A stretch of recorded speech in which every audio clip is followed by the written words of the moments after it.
Je suis Germain Arceros, psychanalyste, psychologue clinicien aussi. Et moi, j'ai fait 2 fois la psychologie, aussi bien au Brésil, à l'université São Paulo, que en France, parce qu'il fallait faire les équivalences du diplôme étranger.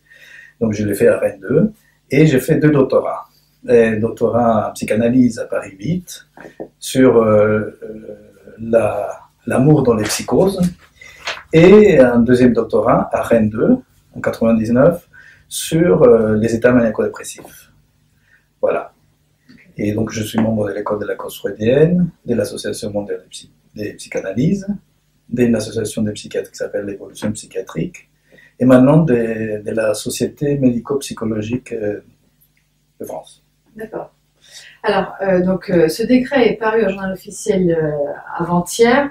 Il va donc permettre aux médecins, par exemple aux pédiatres, aux médecins traitants et aux médecins scolaires de prescrire des séances chez les psychologues libéraux remboursés par la sécurité sociale. Est-ce que vous pouvez nous expliquer quel est l'intérêt de ce plan, à qui ça va profiter en priorité? Oui, il y a beaucoup d'intérêt. Et alors après, il y a des versions différentes qu'on peut accorder à ça. On peut l'interpréter de plusieurs façons.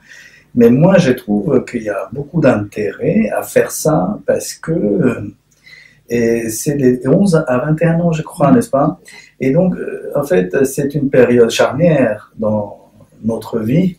Et je pense que ce que nous avons de plus riche de notre vie, c'est notre enfance.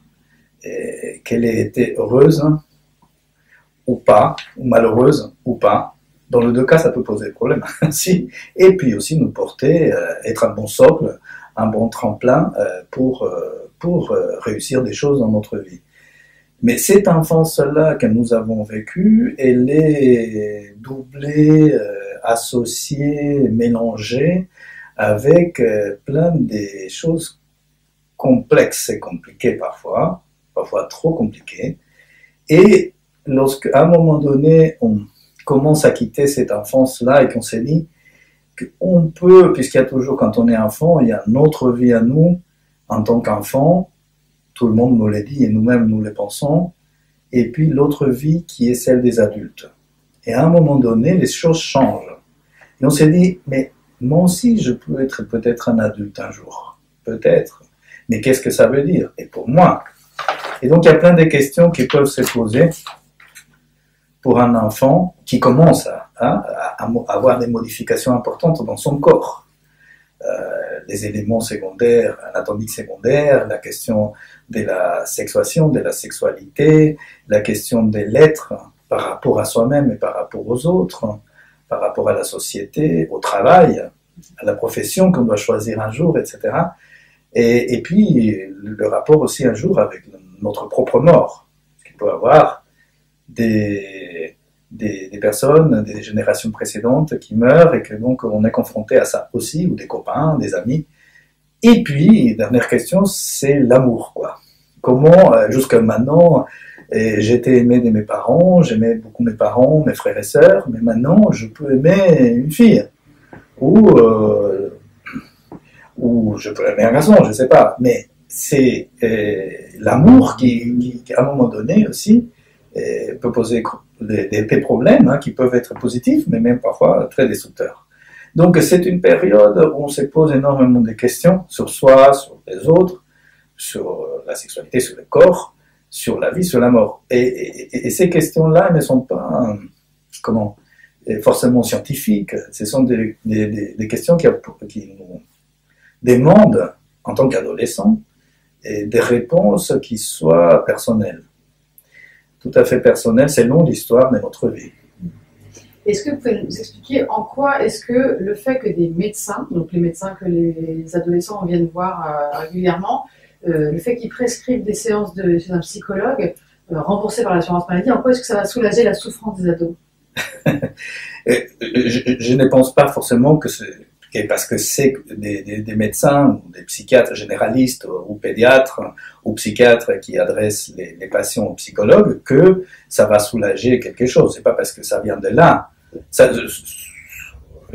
Comme je vous avais dit, je pense que j'ai travaillé dans 2 institutions où on était psy et psychothérapeute, psychologue, on travaillait avec des jeunes de l'aide sociale à l'enfance dès l'âge de 16 ans à 21 ans. C'était un travail éducatif et psychothérapeutique. C'est très intéressant, des jeunes qui n'avaient pas forcément demandé de profiter d'une psychothérapie. C'était un peu une sorte d'injonction judiciaire parfois, et une sorte de cooptation aussi pour que les jeunes aillent un peu, raconter sa life. On a besoin de ça d'ailleurs, de faire une narration de notre vie, surtout à l'adolescence. Comment je raconte ma vie, quel est le récit que je vais donner, quel est le ton du récit que je vais donner à ma vie. Et donc, je pense que ça peut être très intéressant, pas forcément pour soulager la souffrance d'un jeune, ça peut aussi soulager, bien sûr, ça soulage, mais on peut avoir un dispatching, non seulement par des médecins, mais aussi par des éducateurs, des professeurs. Alors évidemment que ce sont les médecins qui sont parfois les mieux placés, les généralistes ou les pédiatres, pour adresser les enfants. Pourquoi? Parce que les parents vont avoir beaucoup plus tendance à consulter d'abord le médecin de famille, les médecins traitants officiels, plutôt qu'un psychiatre ou un psy.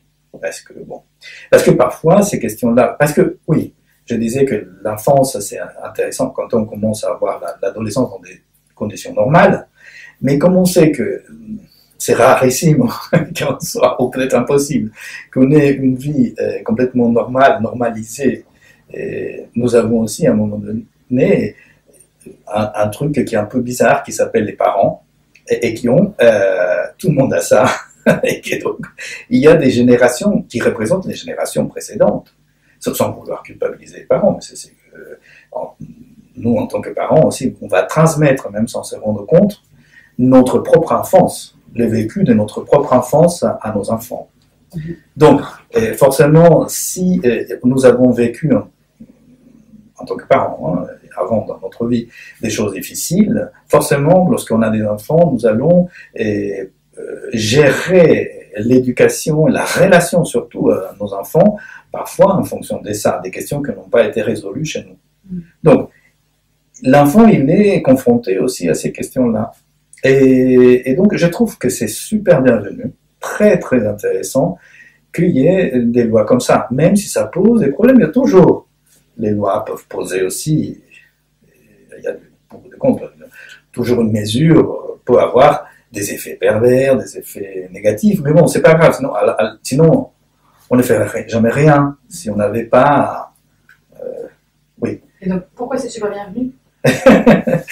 Pourquoi c'est super bienvenu? C'est parce que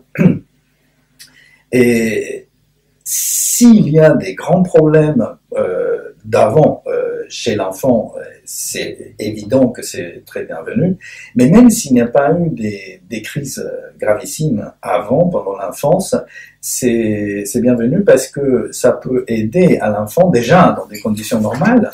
Par exemple, je dis une chose simple, simple et en même temps très importante, c'est que l'enfant doit, surtout dans un système comme en France, où il y a la scolarité, elle est spécialisée.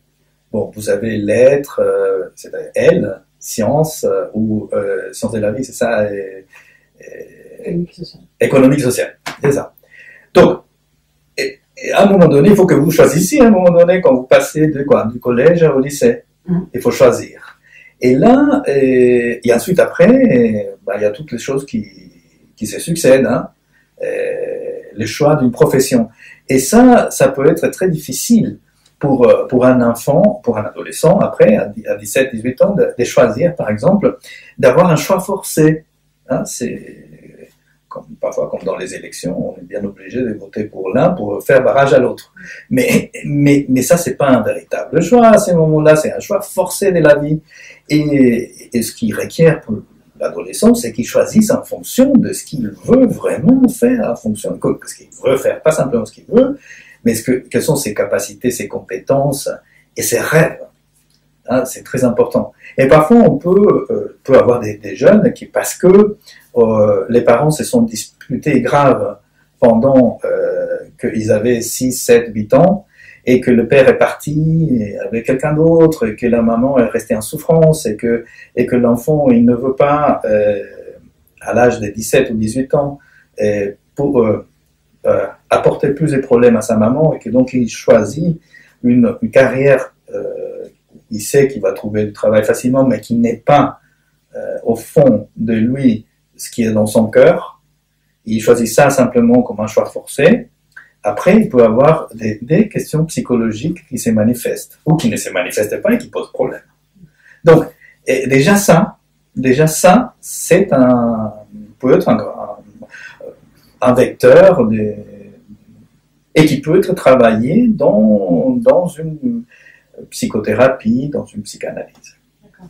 Mais alors, là, je crois qu'on parle de la souffrance, dans ce dispositif de la souffrance assez aiguë, des psychoses, par exemple, des choses comme ça, de l'adolescent, et dans les territoires un peu défavorisés. C'est à Trappes, c'est au Mureaux, c'est dans des endroits comme ça, des expérimentations en tout cas au départ. Du coup, est-ce que vous pouvez m'expliquer par rapport aux dispositifs de prise en charge qui existent déjà dans les hôpitaux, etc., ce que ça apporte? Bien sûr, j'ai travaillé pendant longtemps avec une institution qui travaillait avec des éducateurs des rues à Trappes pendant des années, et donc c'est une population qui très difficile, y compris les éducateurs, où il y avait beaucoup de souffrances et des questions concrètes qui viennent se rajouter à tout ce qu'on a dit, comme des violences faites aux jeunes, la question du manque de transculturation, de non-intégration culturelle, de la délinquance, etc., de la toxicomanie, les viols collectifs, les tournantes, tout ça. Donc, et puis la grande souffrance des familles.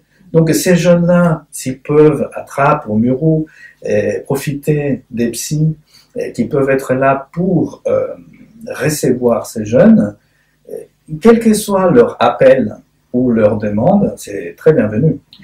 Après, les problèmes, je pense que c'est pas tellement du côté des jeunes ou des familles qui demandent, c'est du côté du professionnel.